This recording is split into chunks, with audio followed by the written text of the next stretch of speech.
এই মুহূর্তে সবচেয়ে গুরুত্বপূর্ণ আপডেট খবর হচ্ছে ইরানে সরকার পতন, অর্থাৎ বাংলাদেশের শেখ হাসিনা যেভাবে পতন হয়েছিল জুন জুলাইয়ে, সেম টু লাইক ইরানও হচ্ছে এরকম আন্দোলন চলতেছে। এবং এই আন্দোলনের মাঝে ইরানের যে জনগণ আছে, জনগণের মাঝ থেকে ইন্টারনেট কেড়ে নিচ্ছে। অর্থাৎ বাংলাদেশে যেভাবে ইন্টারনেট শাটডাউন করে দিছিল, ইরানেও সেভাবে ইন্টারনেট শাটডাউন করে দিছে। অর্থাৎ ওই ইরানে কেউই ইন্টারনেট ব্যবহার করতে পারতেছে না। অর্থাৎ ইরান ইন্টারনেট দিক থেকে সারা পৃথিবী থেকে শাটডাউন হয়ে গেছে।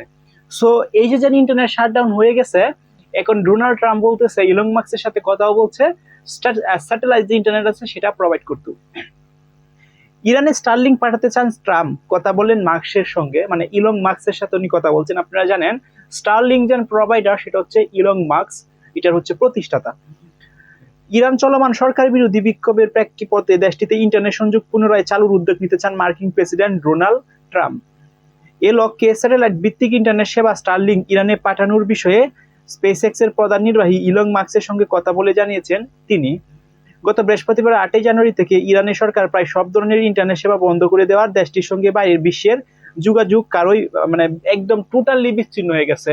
ইরানের তাইকা অন্য পৃথিবীর যত দেশগুলো আছে সব দেশেই টোটালি ইন্টারনেট কানেকশন বিচ্ছিন্ন হয়ে গেছে, অর্থাৎ ওইখানে আর যোগাযোগ করা সম্ভব হচ্ছে না।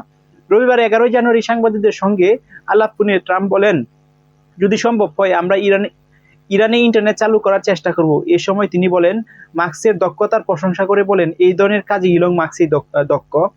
আপনাদের সঙ্গে কথা বলে শেষ করেই আমি তাকে ফোন করব।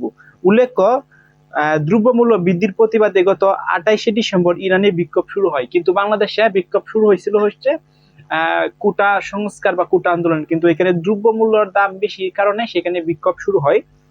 তবে অল্প সময়ের মধ্যে তা সরকার বিরোধী ব্যাপক আন্দোলন রূপ নেয়। ইরান সরকার অভিযোগ করেছেন এই বিক্ষোভ রাষ্ট্র ও ইসরায়েল প্রত্যক্ষ ও পরোক্ষভাবে এটার সাথে জড়িত আছে। এদিকে ইন্টারনেট বন্ধ থাকার ইরানের ভিতরে পরিস্থিতি সম্পর্কে নির্ভরযোগ্য ও স্বাধীন তথ্য পাওয়া কঠিন হয়ে পড়ছে। মানবাধিকার সংগঠন ও আন্তর্জাতিক মহল এ নিয়ে উদ্বেগ প্রকাশ করেছেন।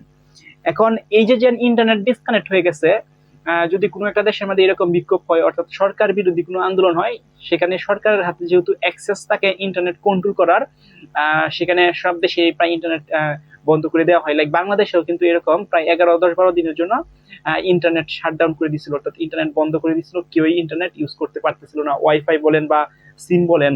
ইরানও সেম কাজ করছে, কেউই অর্থাৎ ওই দেশের কোনো নাগরিকই ইন্টারনেট অ্যাক্সেস করতে পারতেছে না। এরকম অবস্থায় ইন্টারনেট অ্যাক্সেস করতে হলে যেটা হচ্ছে তারবিহীন এবং হচ্ছে স্যাটেলাইট ভিত্তিক যে ইন্টারনেট সেটা, আর তারবিহীন এবং স্যাটেলাইট ভিত্তিক ইন্টারনেট প্রোভাইড করে সেটা হচ্ছে ইলন মাস্কের একটা কোম্পানি স্টারলিং যে আছে স্যাটেলাইট, সেটার মাধ্যমে। এখন ডোনাল্ড ট্রাম্প চাচ্ছে এই স্টারলিং এর ইন্টারনেট প্রোভাইড করতে ইরানের জনগণের মাঝে, এবং ইরানের জনগণ যাতে ইন্টারনেট ইউজ করতে পারে সেটার জন্য স্টারলিং প্রোভাইড করবে। তো দেখা যাক কি হয় লাস্ট পর্যন্ত, সরকার কি পতন হয় কিনা, বা ইন্টারনেট আসলে প্রোভাইড হয় কিনা। যদি প্রোভাইড করে তাহলে ডেফিনেটলি আপনারা নিউজ পাবেন।